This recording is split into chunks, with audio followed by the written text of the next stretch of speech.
The new channel.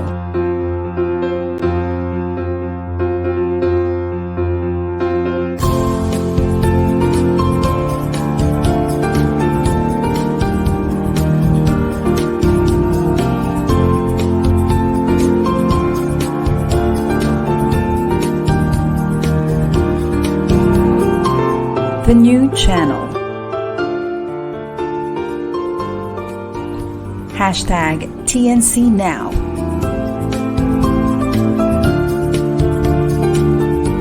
The views, opinions, and insights expressed in the following shows are those of the host, producers, guests, and viewers. They do not necessarily reflect the position of the channel. Viewer discretion is advised. Hello and welcome to the new channel. Our passion transforms a community that sees all things new. I'm Carmie de Leon, streaming live from Imos, Cavite. And I'm Julia Robillos, streaming live from Quezon City.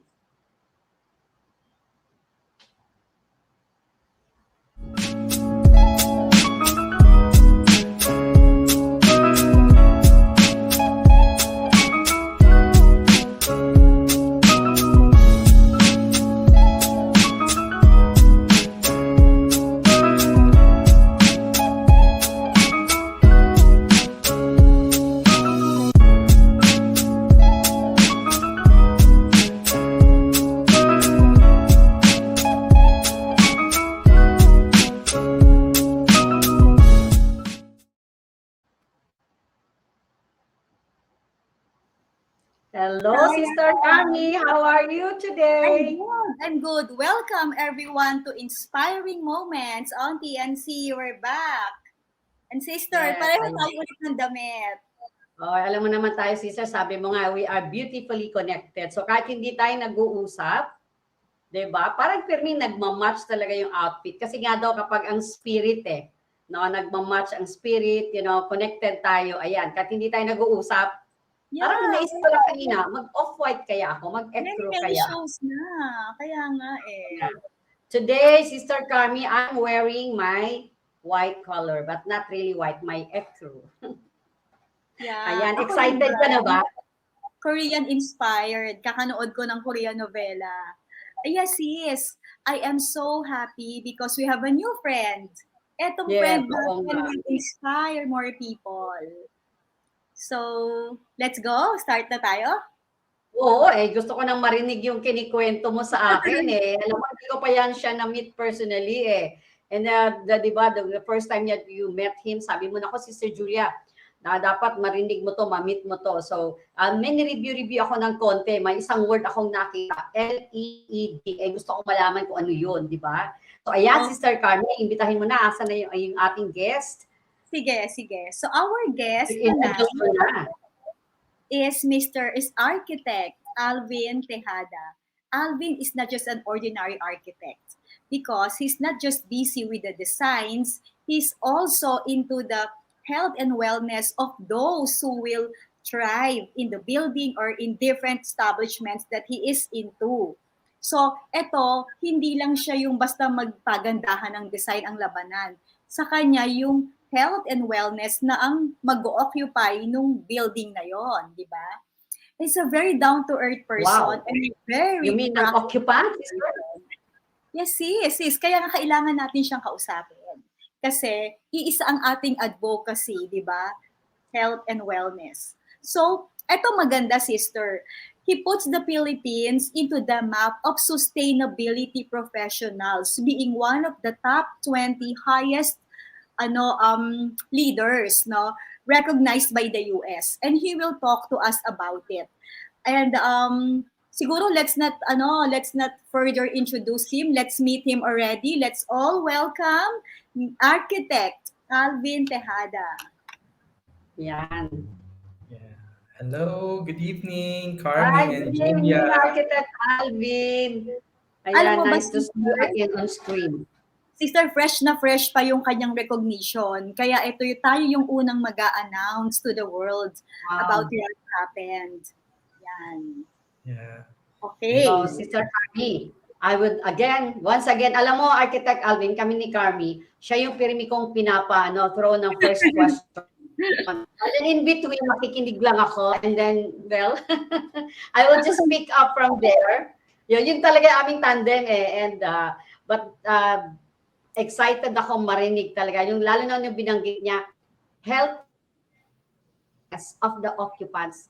Wala pa akong narinig na architect na nagsasabi sa akin ng gano'n, the health and wellness of the occupants. Kasi nang importante ngayon. So, Sister Carmie, please do the honor of throwing the first question.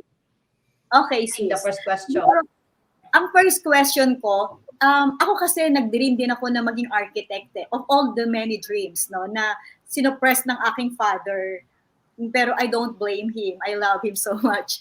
Architect, sino ba ang may gusto ng maging architect ka? Ikaw ba talaga? Or was it influenced by the other family members? Well, nobody is an architect in the family. So, ako lang talaga. And I actually don't know what an architect really is doing at that time. Basta when I was maybe 4, 5 years, grade 4 or grade 5, and I've been visiting libraries, and I was so delighted to see beautiful buildings. So sabi ko, I wanted to be an architect. So, and then I really pursued to becoming one. So, you basically ask, sino ba ang tao behind that nice building na yan? And then, gusto mo na.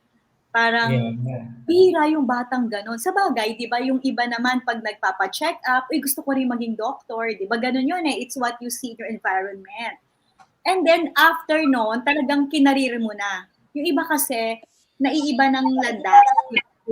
They finish a particular course like me, accounting, but I'd rather face people, entertainer ang gusto ko eh. Gusto ko yung mga happy, ano.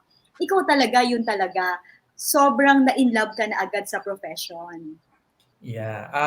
It was inspiring kasi pag nakikita, di ba, natin, even siguro when you travel, di ba, the first things that attracts you are the buildings, the environment that you are into. So, ako noon, my exposure are really limited to books. And so, pag nakakakita ako ng ganon, and I'm seeing at that time, kasi I came from a small town, and wala yung ganong mga architecture. So, parang I was just so dreamful na, maybe one of these days, I can be seeing at least these buildings. And what more if I could just do one of them or at least be part of making those structures. Kasi structures are pangmatagalan siya, di ba? It lasts even beyond our time. At saka yun ang legacy mo talaga eh, di ba? If you're part of that, kahit hindi ikaw ang major, but if you're part of that, it stays eh, di ba? Yeah. So, ibig sabihin, naiisip mo na when you go to different countries or places, ang dream mo agad, ay gusto ko nasa probinsya ko rin to. Gusto ko nasa Manila din to. Parang gano'n, no? Yeah, it's really innate, no? Ako din when I go out of the country, bakit hindi magawa sa Pilipinas to? So, meron tayong ganong clamor, no? So, sa province... okay. Sige. Before sasagot si architect sa province. Kasi ako, ang perception ko of an architect, the way I view architect is, magaling kayo mag-drawing. Kasi ako po talaga, kung si Sister Carmie gusto niya maging architect, ako naman, frustrated ako, kaya ang tawag ko sa sarili ko, reketik. Kasi ako yung mahilig, tanggalin ko to, visual, ilagay nyo to, ilipat nyo to rito, and then my husband would say, alam mo, yung renovation natin, times 10.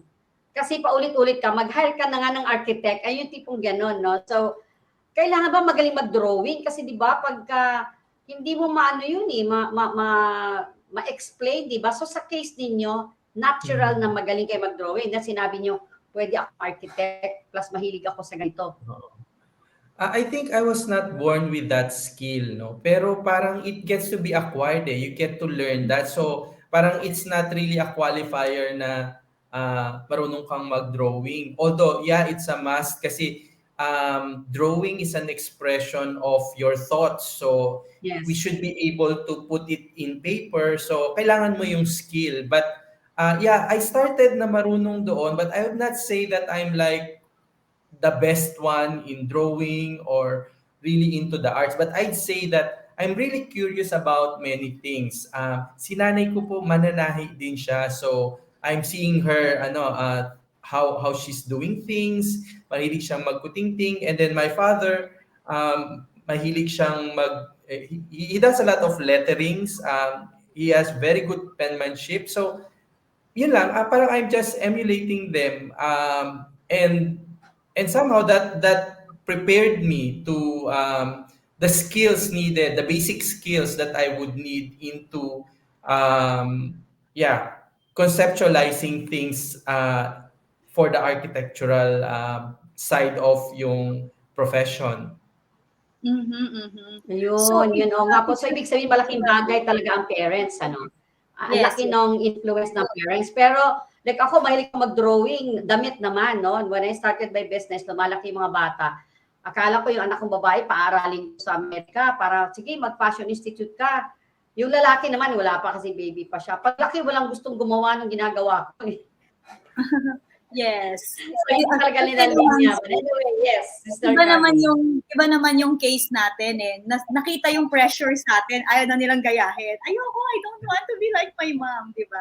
No, but again, sabi ni Architect Alvin, it doesn't necessarily mean na magaling ka mag-drawing to be an architect. It's your drive, it's your passion to do something because it's a skill that you hone eh. Of course, kailangan magaling ka eventually, baka hindi maintindihan yung plano, but you can develop that naman, di ba? Parang selling, you can also develop selling. It's a skills, no? Sige, so, ibig sabihin, you have all the encouragement of your family and then talagang solid architect talaga.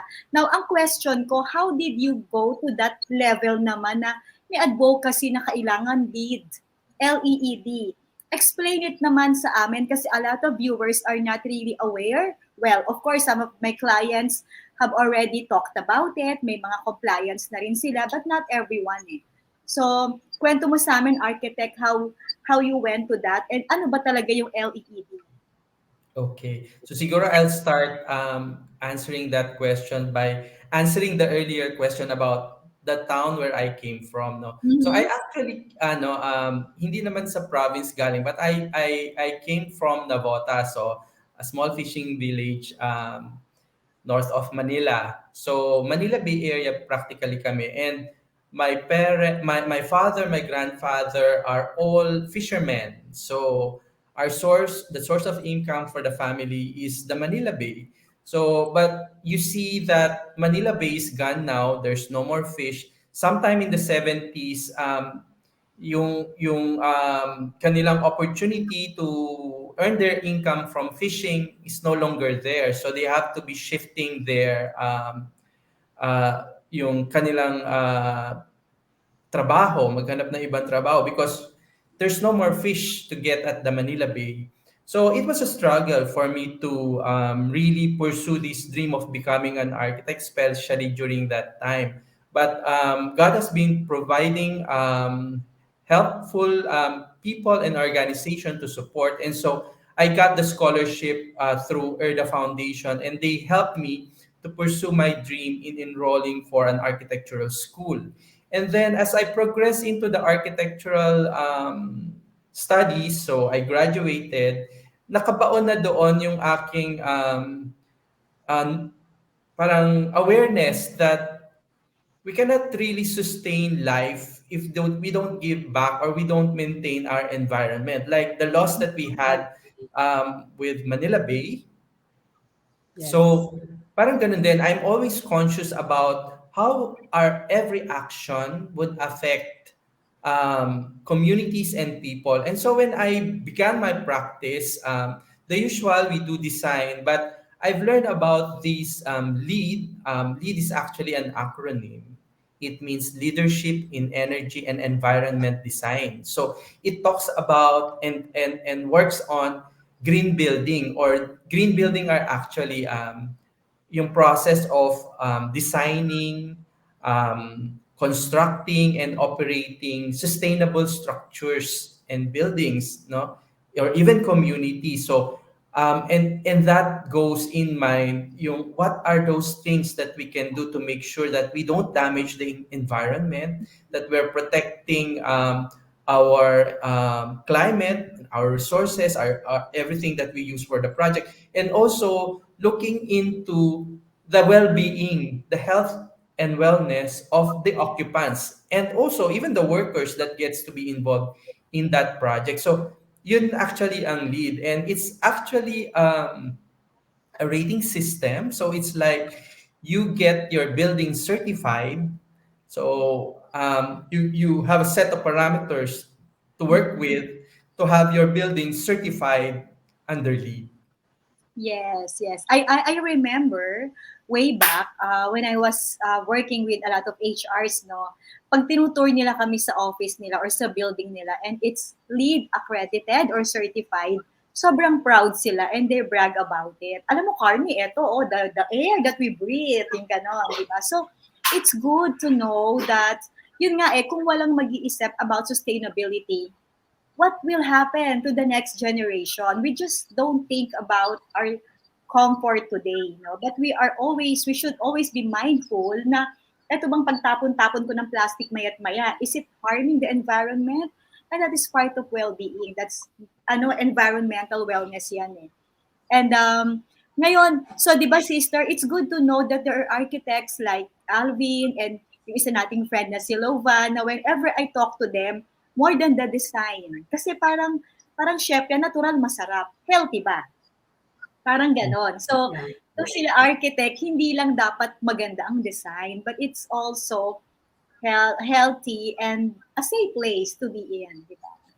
May question ako kay Architect. Architect, kasi napakaganda ng advocacy ninyo. Because I remember last time, matagal na. My husband was talking about carbon footprint. Sinasabi niya sa akin yung kotse, pag 3 kotse mo, kailangan magtanim ka ng ganito maraming puno. Pag isa ang kotse mo, dapat may pinatanim kang puno. May bilang-bilang yun eh. Sabi ko sa kanya, ito na lang tanim ng puno. Basta may kotse akong ganito, dapat may tanim kang puno. Kaya Sister Carmie, siguraduhin mo marami kang punong itatanim kasi marami kang kotse.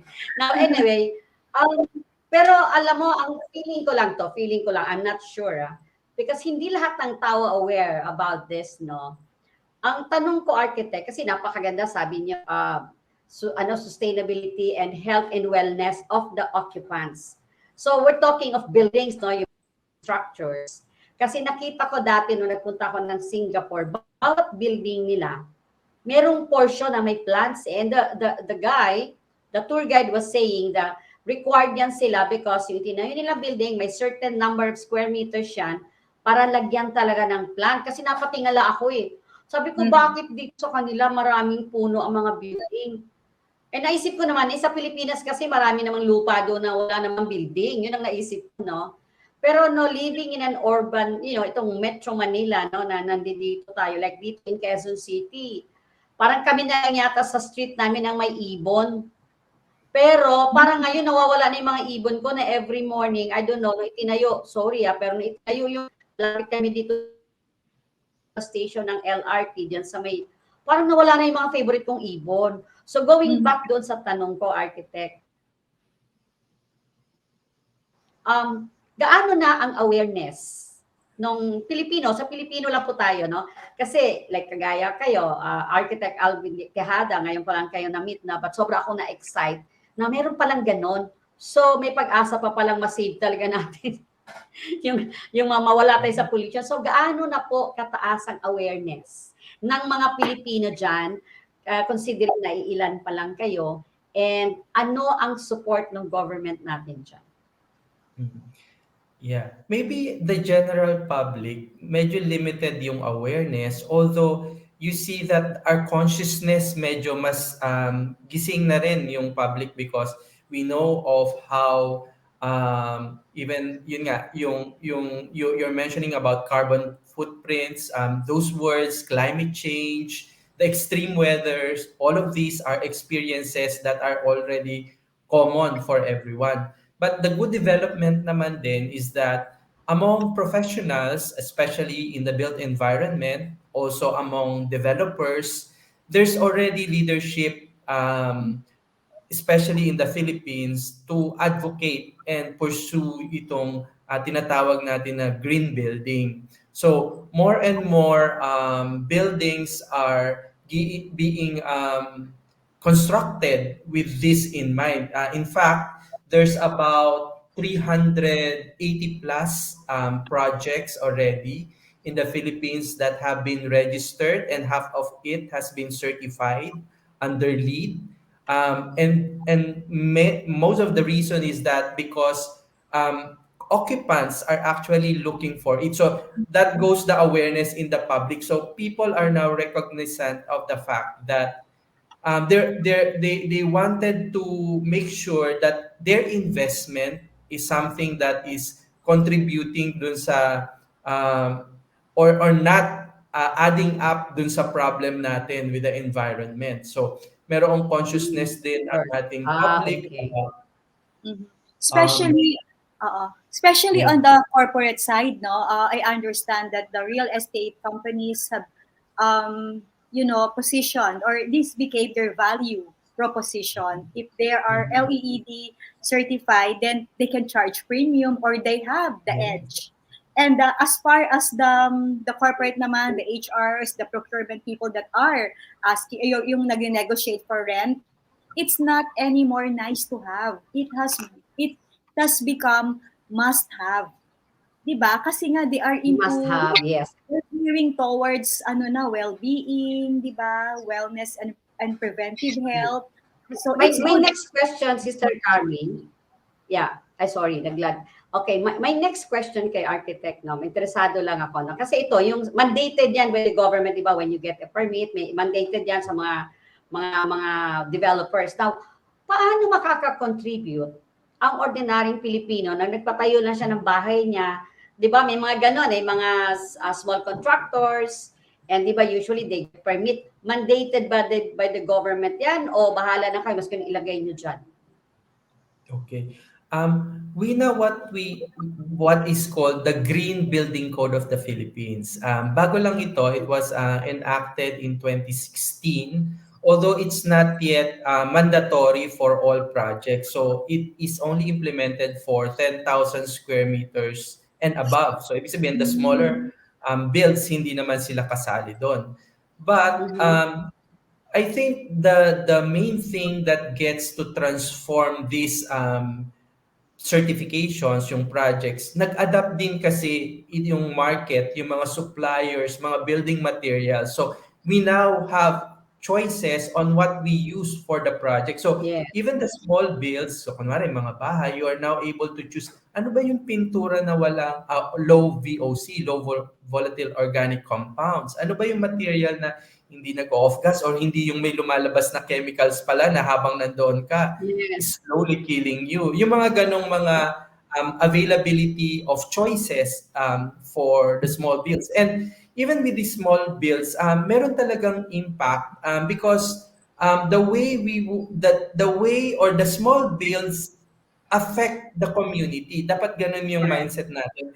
All of these things that we do has an effect on the entire community. For example, there's what we call heat island effect. So pag makita nyo, in the urbanized areas, mas mainit tayo than doon the areas na mas malalawak pa yung distances ng kanilang mga bahay, mas marami pa Correct. silang puno. So ibig sabihin, if each of these small houses or buildings in this urbanized area would implement some of the green practices, those heat island effect na tinatawag can also be addressed. So may impact. Every little work that we do would definitely help in making this happen. Kasi actually the goal is really to make this happen within this generation because we only have the time now. Yes. After, irreversible na yung damages. Correct. Kaya ako naman, oo nga. So, paano kami makakatulong? Like, for example, like kami ni Sister Carmie, meron kaming ganitong show. But after you, anong pwede namin gawing susunod? Siguro, Sister Carmie, advocacy talaga, no? Kasi like ako, although I have a 524 square meter, di ba, yung aming casa. Although marami naman puno-puno yon. Tsaka hindi, mukhang compliant naman ako kasi wala akong maraming marami akong puno doon. Marami akong mga kino-conserve. doon, maski yung tubig namin, no? But anyways, paano kami makakatulong isang ordinaryong Pilipino po talaga architect? Kasi naniniwala ako, although less than 10,000, pero ang dami nun, Paano pag dumami yun, di marami, sabi ko niya, makakasira pa din siya. But kung i-convert natin yung mga small na to, magiging compliant sila 100%. Kasi alam naman natin, hindi naman sa pagka-claim ng whatever, no? But, sometimes, alam mo, yung backdoor approach, ay tinayo na lang yung building. Alam mo na, yung mga tipong, hindi ko na kailangan elaborate, no? So, paano ang magagawa ng isang tao, like, bukod sa sinasabi ni Sister Carmie nga na, bawat isa sa atin pwede makatulong, magtapo ng basura, yung plastic when everything. But this one, the green, yung sinasabi niya, the heat, ano po yung impact? Ulit mo nga po yung heat island. Oh, kasi sa Nasugbu, sister, permi mainit doon. Oo, kaya nga. Sobrang mainit talaga doon, no? So, yun nga, going back to my question, architect, paano natin i-encourage ang bawat Pilipino, particularly dito sa Greater Metro Manila, na talagang medyo kitang-kita natin yung hindi dapat makita, nakikita natin? Yeah. Actually, I think ang importante is that we all should realize that we are living in a tropical country. So, let's embrace that as Filipinos. Minsan kasi we're so excited na, ang ganda ng architecture dun sa ibang lugar, tapos gaya-gaya rin tayo. We ended up copying designs that are really for the temperate countries or countries where there's winter. So actually, we there are a lot of practices that we can work out. Like if we would have enough window openings that would accept light, or ma-orient lang natin yung ating bahay kung saan dapat nandun yung bintana at saan yung sobrang init na doon tayo medyo wall na lang nandoon. So, little thinking, parang if we can go back to our concept of bahay kubo, di ba? Sa paligid-ligid ay puno ng linga.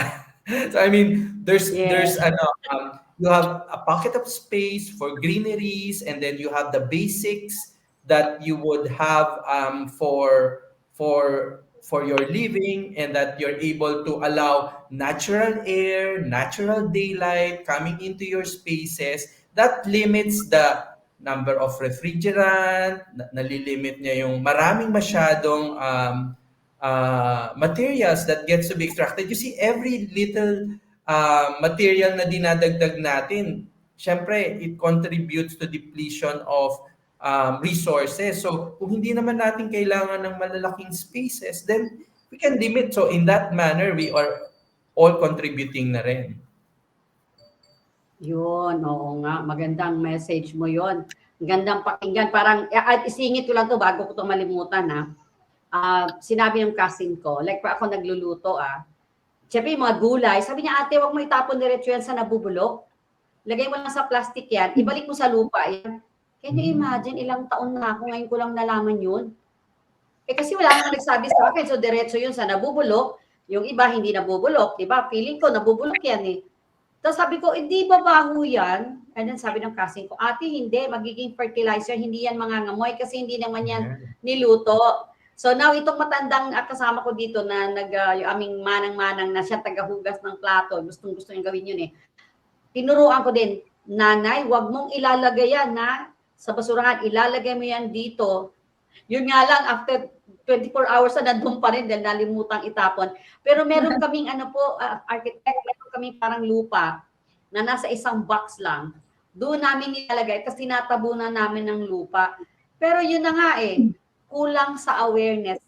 At kasi like ako, I will admit, at 59, ngayon ko lang natutunan na yung dahon namin na madami, pinalagay ko sa supot. Hindi ko na pinapatapon sa pamangking ko. Sabi ko, ilagay mo sa bag na yun, haluan mo ng lupa. So, ako yun. So, ilan kaya ang kagaya ko? Ngayon ko lang narinig yan. So, Yes. Medyo bukod sa sinabi ninyo kanina, na may mga pocket spaces. Oo, awareness ang kulang. Sa eskwelahan kaya natin ituro yan, architect. Di ba, no? Yeah, opo, actually, yun nga ang push ngayon. Dapat we get to influence more people. That's why we're coming into teaching, especially the younger generations of architects. And actually, yun eh, parang if I would connect to what you were saying, di ba, parang these are actually old knowledge eh, na parang nakakalimutan na Hindi ipapractice. na. So actually, the green building is getting into the old practices, beautiful practices that we're doing previously and it's performing well, then we're just adding technology That's of true. syempre the innovations Yun. now. Ah, so, if you can recall siguro yung mga ginagawa ng lolo and lola natin before, di ba, na over the years, nakalimutan na, but those are good practices eh. Di ba yung nagwawalis, iniipon, pero tama ba yon? Yung pinapausukan yung puno, something like that, no? So, and it's good, no? Siguro what we can do is to inform the public, make them more aware. Siguro infographics, di ba, in social media, like what Sister Julia was asking. Ano ba yung top 10 na practical ways for me to show my love to Mother Earth? Di ba? Ano ba yon? Yung imbis na itapon ko, lalagay ko sa pot, di ba? Fertilizer, those things, no? So yeah, we can do it. We don't need to be architects para tumulong to make it more sustainable. Yes. We listen to those experts and learn from them and in our own little way, contribute, di ba? Hindi yung, tas parang reklamo natin pag sobrang init, pag bumaha, Correct, correct. we don't even realize Yes. na ako ng basura na nag-cause ng clogging, di ba? Yes. I'd like to share something lang ha, kasi medyo naisip ko lang to. Alam mo kami dito talagang spontaneous man to talaga architect, no? But alam mo may natutunan din ako kay Sister Carmie. Kasi ako po kasi, pag alam ko matutunan ko talaga, ipapractice ko kaagad yan. You know, Carmie and Rebecca, nandun kami sa isang, nung nagkita-kita kami. Itong dalawa ito, pagkagising, naggaganyan-ganyan ng aloe vera. Ako may aloe vera ako, giant na nga siya, hindi ko pa pinapansin kasi feeling ko tinik. And then sabi ko, what are you doing? Kukuskus ng aloe vera sila. Ako Yes. naman po, umibili ng aloe vera kasi yung may family member ako gumagamit ng aloe vera. Eh, yung container ng aloe vera, hindi ko matapon-tapon, dumadami na. Kasi sabi ko, naku, plastic ito. Ano na naman mangyayari dito? Tatamnan ko, pangit naman tingnan. Mga ganyan, no? And then, yung nakita ko silang naggaganon ng aloe vera, may alaga na akong aloe vera ngayon.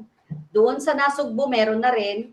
Dito meron na rin. At ang nakakatuwa, ginagamit ko na siya. Sabi ko, wala ka ng negosyo sa aking aloe vera. Nasa plastic. Kasi totoong aloe vera na ginagamit ko. Tapos kumikinis pa yung aking skin. Sister, ilalagay ko yon after ko ilagay ang Reno 28, di ba? But anyway, Yes. going back, hindi rin ako aware niyan architect And alam niyo, pati balat ng aloe vera ngayon, Sister Carmie, binabalik ko na rin sa lupa. Kasi sabi nga ng pinsa ko, ate, fertilizer yan. So, para sa akin, no, parang kulang talaga ng awareness. Sabi mo nga kanina, architect, green practices, yung parang sinulat ko green building practices, sinasabi niya, green building is the old practices ng mga ninuno. Paano paki-explain nga po yung sinasabi niyong plus technology para sa ordinary Pilipinong nakikinig sa atin ngayon? Okay po. So, ang lifestyle po natin ngayon, di ba? We cannot live really without an air conditioner. So, syempre, comfort yun eh. But if we're able to look with efficient air conditioning system na yung kanyang refrigerant would not damage the ozone layer, so syempre, that's a good point. If we're able to buy efficient air conditioner that consumes less energy, syempre it's very good kasi nakakatipid tayo ng Yes. money, no, pambayad doon. But other than that, syempre if less energy, that means less fossil fuel kasi ang electricity naman natin nanggagaling pa rin sa fossil fuel, di ba? So Yes. interconnected yung mga small things that we do. So this is just one part lang on choosing a good aircon, di ba? So we can also look into other practices like let's say using efficient lighting for LEDs, di ba? Dati it's so common na we just buy kung anong available na ilaw, pero ngayon mas conscious tayo na let's buy an LED light kasi mas mahina yung consumption niya. So again, that reduces energy. So those are little practices na we do regularly. Hindi naman siya kailangan lang sa bagong bahay na doon mo lang yung ginagawa. But just being conscious about energy consumption of all the appliances that you're using, napakaganda na noon na action.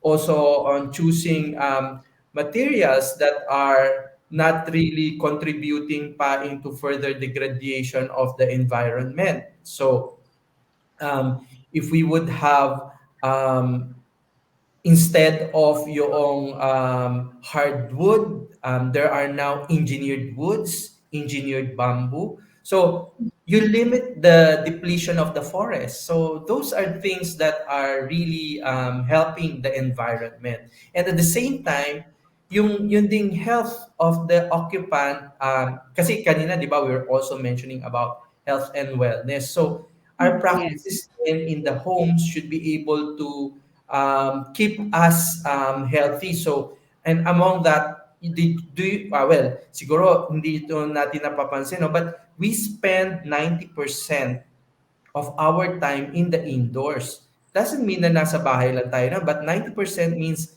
you are either at the home or at the office or even inside your car. So practically 10% lang yung nasa outdoor talaga tayo. And when we are in the indoor, that's the time that we should be more careful of the air that we breathe. So that's the health and wellness part that we are sure with ano yung pumapasok na hangin doon. So there are technologies that are also innovations on this na may mga detectors for carbon dioxide, especially on areas na maraming tao na gumagamit. So, and also filters into the air conditioning system. So marami itong mga ganitong technology that had advanced and being used in general buildings.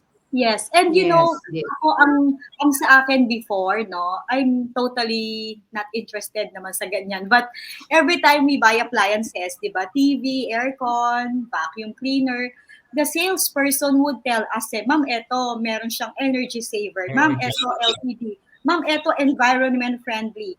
Then I'll ask, paano naging environment friendly yan? Ako naman kasi ang purpose ko before is i-revalida yung sales. Pero in the process, you learn. So, ang advice ko po sa viewers natin, take time. When you go to the department store, if you want to educate yourself at medyo tamad kayong magbasa, pwede kayong manood ng inspiring moments or magtanong, diba, what's the difference? What's with this air conditioning system? Diba? It pays to know. We need to be informed para we can also make sound decisions. No? But siguro, Sir Carmie, may commercial kasi tayo. But, sorry na-cut kita ha. But anyway, Architect Alvin, may itatanong ako sa'yo na related naman doon sa cost, no? Kasi di ba, syempre, pag sinabi nating energy saving air condition, no? Ang layo talaga ng presyo no? So, I think yun yung challenge Converter. So, yun, baka mabigyan mo kami ng magandang advice para dyan o ma-explain lang sa isang ordinary televiewer, yung ating mga viewers, no, na makita natin kung bakit natin siya kailangan gawin. So, tayo, and then we'll be back. Okay.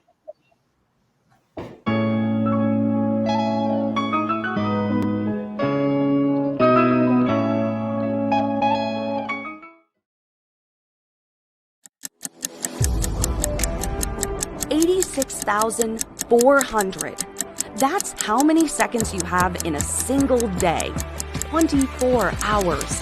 Time that seems to fly by in the blink of an eye, never to be recaptured. Each day, you're overcoming obstacles and conquering challenges. Sometimes you want to kick it up a notch, and you could use a little extra help. Finally, there's a solution. A way to power the untapped potential that already exists in your body and mind. Presenting ASEA's Cell Performance, 3 innovative products powered by Redox that specifically target your energy, your mind, and your mood. 3 products to help you take on your next big challenge and achieve more than ever before. Revving up your body to help you amplify every hour, minute, and second of your day. Redox Energy ignites sustained physical and mental energy by helping your cells reach redox balance. Redox Mind gives your brain a boost for sustained cognitive performance so you can think more clearly and focus more easily. Redox Mood helps you find peace of mind by supporting a feeling of calmness and uplifting your mood. Make your everyday moments count while you maximize every second. Get sustained energy, enhance your brain power, and lead a life of vitality and significance, the life you deserve. ASEA's Cell Performance, powered by Redox. Feel the difference. ASEA Redox is the first and only supplement on the market scientifically tested and shown to signal the activation of genetic pathways and to affect genes that improve immune system health, help maintain a healthy inflammatory response, help maintain cardiovascular health, improve gut health, and modulate hormone balance. Are you done with the breakdown? Reach for the breakthrough.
Juan Lu and his puppets face to face with special guests Makata Tawanan, Jess Box, and the Lunaria Marionette Show.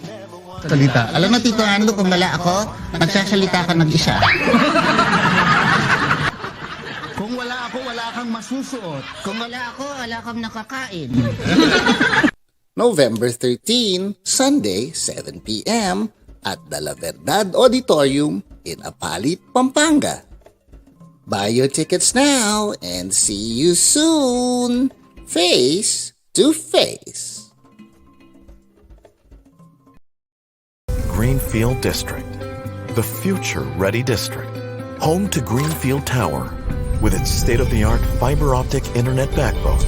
Connectivity is built right into residences like Twin Oaks Place. 15 flourishing hectares right at the heart of Metro Manila, so that at work and at play, we can plant a future where dreams grow. Greenfield District, the Future Ready District.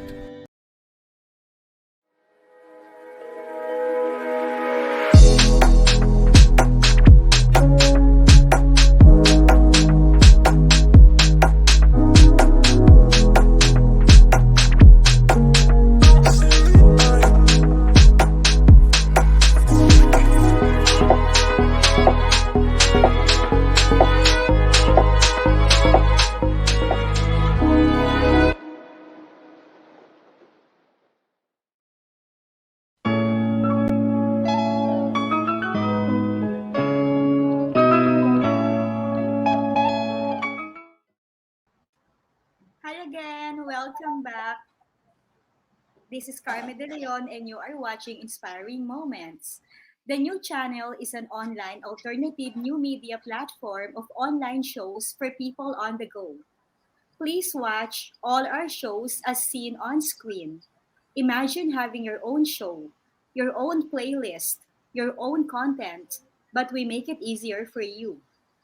The PNC aims to transform the lives of our viewers through engaging, authentic, and original content. And PNC, our channel, is a responsible global 24 by 7 platform that showcases Filipino talent, global influencers, cultural intelligence, and ingenuity. Please watch Inspiring Moments every Friday, 7 p.m. You can watch live or on replay via Facebook or YouTube. Follow us on IG, listen to us on Spotify and Apple Podcast. Just search hashtag TNC Now. And for sponsorships, please email now at thenewchannel.com or send us a direct message. Enjoy these life-changing shows because we made them specially for you. So if you want Ayan, to inspiring moments, text or chat with us. Okay, sis, go. Let's go back to Alvin. Alam ko ang dami mong question. Welcome back. Excited, ano? Gusto malaman, gusto matuto. Ganun talaga. Ayan, Architect Alvin. So yung tanong ko kanina, kasi di ba yung ang tanong ko, tama ba? Hindi ko nalimutan, ano? Yung cost, kasi ano yan eh, point of decision kasi permi yung cost. Like, itong aircon na to, pag binili mo, parang ganito siya kamahal. Tapos itong ordinary lang, times 3 eh, difference. No? So, kaya lang, syempre, kung, ito, I'm talking in behalf of yung mga small builders, di ba? So, kagaya mo nga, sabi nyo nga, dapat mas marami kang windows. Paano nga yan? Di ba, kung maliit lang ang structure mo, normally, maliit lang talaga. Tapos, ano pa, naka-facing ka pa sa sunset. Tapos, ang bintana tayo, paperanggot, paano yun? Doon muna tayo siguro sis doon sa cost kasi mahal, talagang mas mahal ang environment friendly di ba? Hindi siya pocket friendly So how do we justify it, Architect? Actually, it's a misconception na mas mahal siya. But it's very true na normally talagang pagbibili tayo, anything naman talaga pagbibili tayo, we compare based on prices, di ba?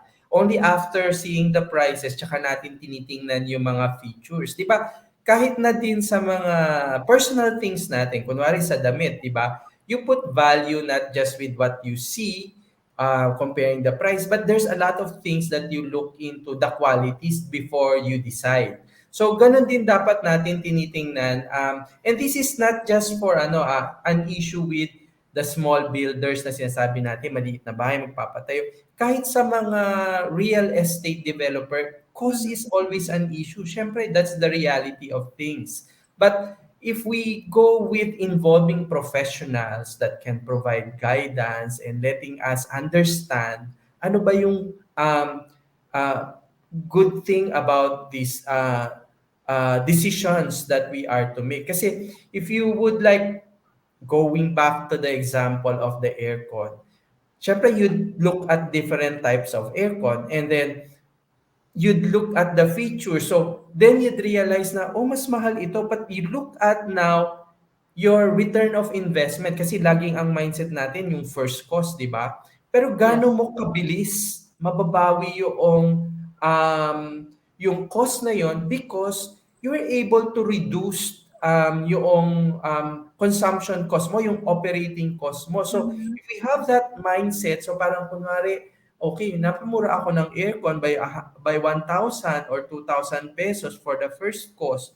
Pero naman, mas mahal ako ng 500 pesos monthly sa That's aking true. kuryente. So, and that is running for a longer time. So, dapat ganun natin din tinitingnan yung ating kaisipan. Although there's that limitations, siguro yun, if we can expand our thinking there. And on those challenges na medyo limited yung spaces, medyo nahihirapan tayo, maybe we can be working with yun nga, professionals that can support our little decisions. A lot of professionals naman din are providing their knowledge. So if you're not directly or your space is really small, not necessitating na mag-engage ka pa talaga ng full design team, no?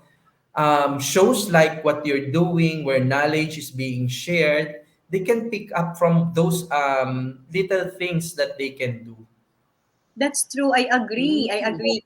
Hindi kasi titingin sa immediate cost lang eh. We look at what's inside, di ba? Ako talaga before, ayoko na may architect. Sabi ko, gastos lang yan eh. Doon na tayo sa workers, diretso. Alam mo, ang daming mali. So, iba talaga if you seek experts' advice and then get some pointers. Kasi nga, hindi naman natin expertise yan eh, di ba? So, we really need to consult. Parang ano yan eh, do not self-medicate, consult a doctor. Eto ganito rin.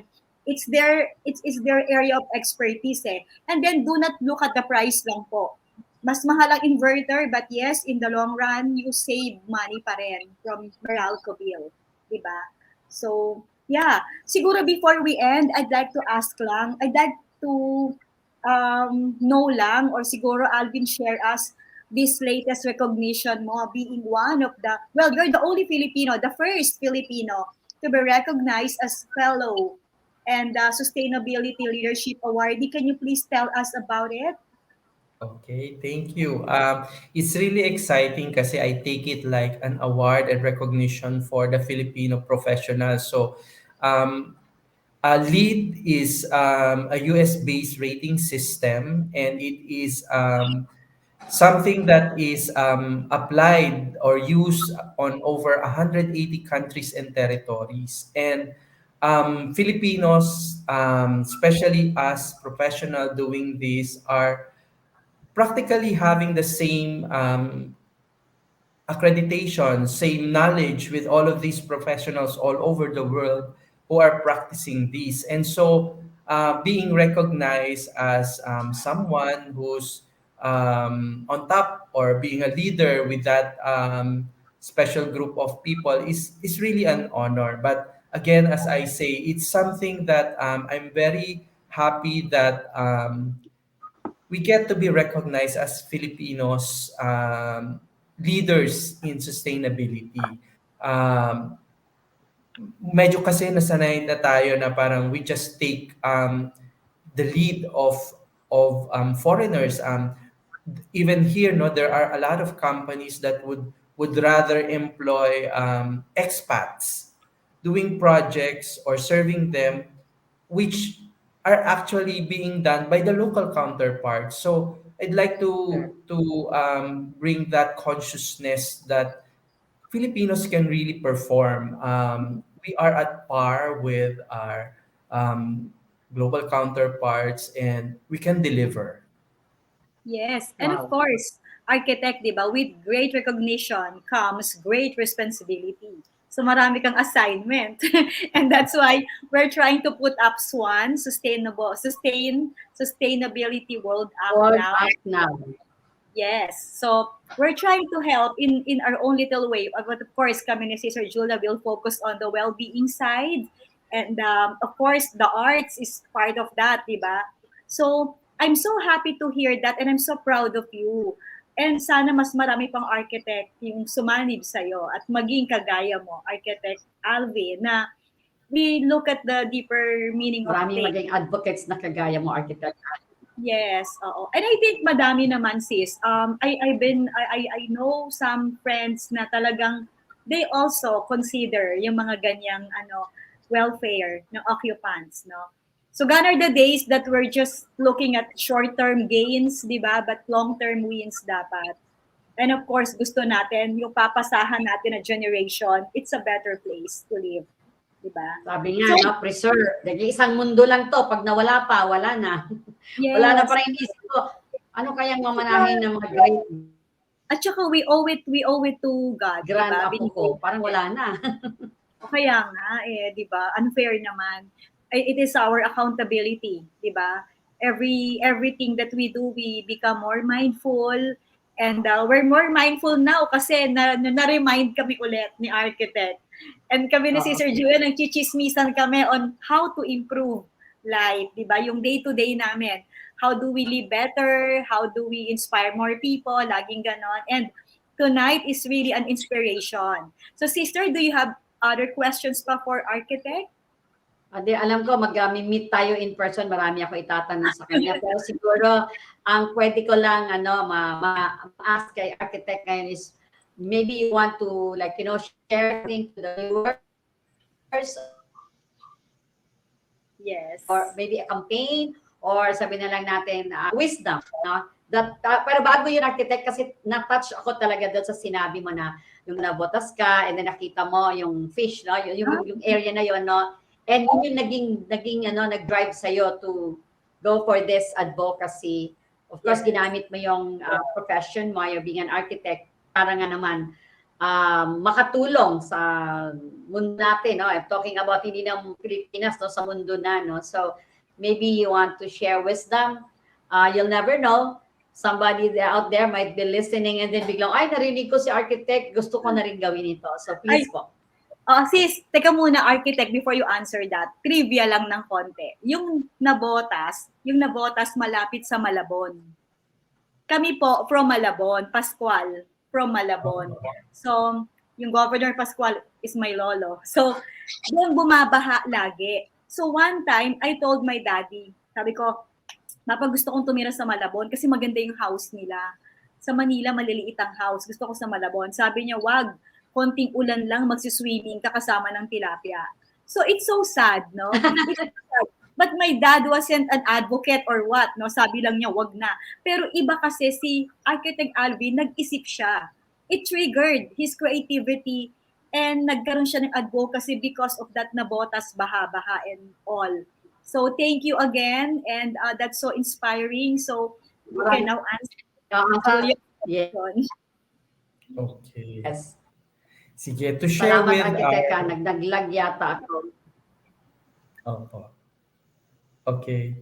So to share with the viewer, I'd like, siguro on two fronts, no. One is for, first for the young professionals, any profession for that matter, not just architects, that we should have this consciousness that we're interconnected. Sabi nga ni Carmie, beautifully connected. No? We have this thing that everything that we do is involving a community and also probably a country and generally the world. So let's always be conscious ng mga actions natin. And if we would not have leaders to push this, then we will go nowhere. So it would be best for us to really stand up and take the leadership in whatever works that we're doing, whatever career or profession that we're represented. And then for the public, so yun, meron tayo dapat din awareness and consciousness that this life, this everything that we're enjoying now is not just for us. We should also care for our children, the next generation. So we want them to also enjoy the gifts of God kasi utang natin yun sa kanila pagka hindi natin yun iniwan sa kanila ng maayos. Wow. That's true. Huwag tayong wisdom na yun, opo. Talagang nakaka-inspire ka, Architect. Talagang ikaw talaga yung isa sa mga guest namin na talagang nakaka-inspire, no? Na nakatatak sa heart ko tsaka sa mind. Sa heart ko tsaka sa mind ko ngayon. Ang dami ko pong sinulat habang nagsasalita kayo. Hindi ko lang mahabol. But anyway, isinulat ko kasi ganyan ako, Sister Carmie, pag na-inspire mo ako talaga, kung pwede lang lahat ng sinabi mo word for word. Ang maganda, ang maganda sa inspiring moments, they can watch the replay. And you can play and play over and over again so that you can pick up the good points that the guests are talking about. So, di ba, sis, we can play it back and then we will continue to be reminded, no? Para naman lagi tayong, sabi nga, conscious, aware tayo. Post natin sa FB page natin, di ba? Yes. It will also, we will also try to pick up some of the pointers to make it easier for our audience to understand. Yeah. So ako naisip ko yung aking apo. Paano na lang yung apo ko? Ngayon parang sobrang init na, di ba? So, paano na lang? Wala ng tubig. So, dapat, we think of the next generation. And we owe it to them, we owe it to God. So, thank you so much, Architect. Maraming salamat, Architect Tejada. Ako talaga sobrang nakaka-bless ka. At since we will meet, mas marami pa tayong gagawin. We believe that we can work together for a common good and of course to serve our country. Thank you so much. Yan, maraming salamat po. Thank you po. Okay. Grabe, Sister Carmie, ang dami ko talagang na-pick up. Alam mo yung sinasabi niya, gift ni God ito, totoo nga talagang gift ito Kaya nga sabi, di ba, lahat tayo, stewards tayo, no? So we need to be accountable. Hindi lang responsibility natin, we need to be accountable na sinasabi nga niya, kailangan maging conscious nga tayo, di ba? That we are interconnected, beautifully connected. Talagang ganda ng libro mo. Baka you want to share something about your book para abangan nila. Wow, tapos na. Ine-edit ko pa, final editing, and we will have a launching, sis, syempre kasama ka. And sis, I'd like to say thank you lang to the team of Profiles magazine. I'm here. Wow, so ang there's ganda. a short story that hopefully will inspire you. So I am keeping a copy for you, sis, when we meet each other. Thank you. Thank you. Siyempre, blessing sa akin yan. Ikaw pa, proud na proud ako sa'yo. Pero grabe, Sister Carmie, yung take ko talaga kanina sa conversation natin, no? With Architect talaga na sinasabi niya, yung consciousness. Ang challenge sa atin ngayon, Sister Carmie. Yes. Palagay ko, isama natin sa advocacy natin. Ano yung green advocacy mo ngayong linggo na to?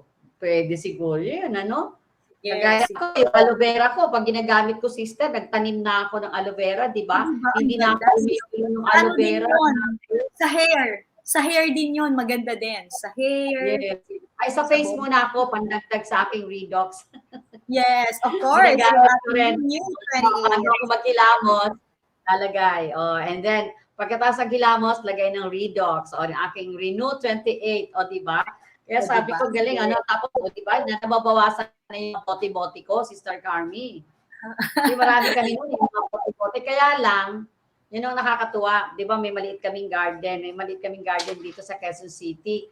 May nahuli kaming mga pato. Ewan ko kung anong nangyari, may nahulog na pato, kaya kinuha ng mga pamangkin ko, so meron kami 3 pato at may manok, imagine.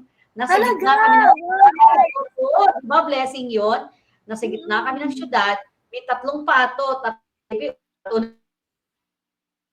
dito sa amin. Sabi ng pulis, kunin nyo na yan, wala rin nahulog siguro. And then meron kami chicken. Hindi ko alam, ang pato pala ay kumakain ng aloe vera. So, konti na lang natira. Talaga? So, type nila, water. I don't know. Nawala yung mga ibon ko, pero meron naman kami mga pato at manok. Tama-tama, pang Pasko yun. Alagaan para lulutuin. sabi nila, pero ako yung kumain na alagaan ko. But anyway, ayan, ano naman ang take mo sa wisdom na binigay ni Architect Tejada? Ako, sis, very simple. He's saying kanina, it's not only for architects. It should be for everyone. The message is for all of us to be able to help in the preservation and sustainability. So, hindi tayo dapat ngayon lang mindful ka ng nangyayari ngayon, but at the same time, consciously exerting effort for the future. Kasi that's sustainability eh. Yung sinasabi niya, paano pa to, yung bahasa na botas, he was thinking of the future. So while we are enjoying the moment and being mindful, let's think of something for the future then. How we can make it a better tomorrow for the next generation. So I take it as my obligation. Dapat magtanim ng puno. Oo, Sister Carmie, dapat magtanim ng puno. Dami sis, oo nga, iba yan. Saan ko tatanim? Saan? Ay, meron akong kilala sis na ang advocacy. Siguro mag-out of town ka, magtatanim ka talaga ng puno, may bago ka ng kotse eh. Dalawang bago mo, di ba? So marami kang puno talaga itatanim. O gawin natin yun. Sige, walang problema sis. Kaya lang, pwede ba sa gabi para walang araw? Para hindi tayo ma-expose. Anyway, yeah, we will do that. Sige, sasabihin na malaking pag-light. Sis, dapat malaking pag-light kasi baka mamaya ikaw mahulog dun sa butas sa gagawin mo tatanim mo. Kaya nga. Sasabihin ko na puno, tatanim mo. Oo, sasabihin ko kay Bernard yan, sis. Sige, sasabihin natin. Ang tanong saan ka magtatanim, ano? Pero ako, sister, meron akong isang tip. Kasi di ba ngayon, yung mga beauty products, yung mga containers ngayon, di ba malalaki na. Ako, bumibili ako sa may mga kulay. Tapos yung isang friend ko dito, si Susan, alam mo yung bote ng Asia, di ba yung ating bote nito, ayan, the blue bottle. Yeah, the blue bottle kasi is ano to eh, ginagamit ko to na lagayan ng tubig. Kailan pupuno na yung refrigerator ko, no? Alam mo, ginawa na isang friend natin, no, sister, pinaint niya, nag-paint siya dito, ginawa niyang taniman. So actually, pwede mong ihang, no, butasan mo. Ang tibay kaya nito kaysa bumili ka pa ng flower pot. Di ba? O kaya yung mga, ang ganda. Butasan lang ko. Anong ginawa mo sa'yo? Ganyan din. Nilagyan ko siya ng plant. Nasa CR. Ganun na nga gagawin ko. Kasi nag-upcycle tayo.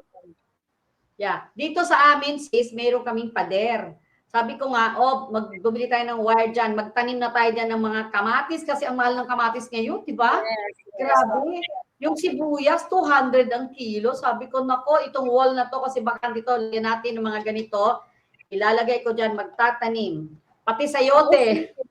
At saka ang sarap ng feeling ng harvest. Kasi sa may second floor, meron din kami tarragon, basil. Iba yung feeling pag humaharvest ka. Diba? That's directly from God. Diba? Yes, exactly. Saka, ikaw nag-alaga, no? Kaya yon, talagang organic na totoo talaga yon, no? Hindi ka na kailangan bumili. Yes, si Bernard nag-alaga. Hindi naman malulugi ang supermarket niyan eh. Ay, hindi. Meron pa rin. Meron pa rin merkado dyan. Kaya, ang tip natin ngayon na to, magtanim. Yes. Hindi lang aloe vera, tomato, sili, di ba? Whatever, ampalaya, meron din, di ba? Okra. So, yon. So, it's been a week and I'm so blessed to have you, sister, and to have the show and, of course, to have Architect Alvin. And I wish everyone a very energetic and peaceful weekend. Stay healthy.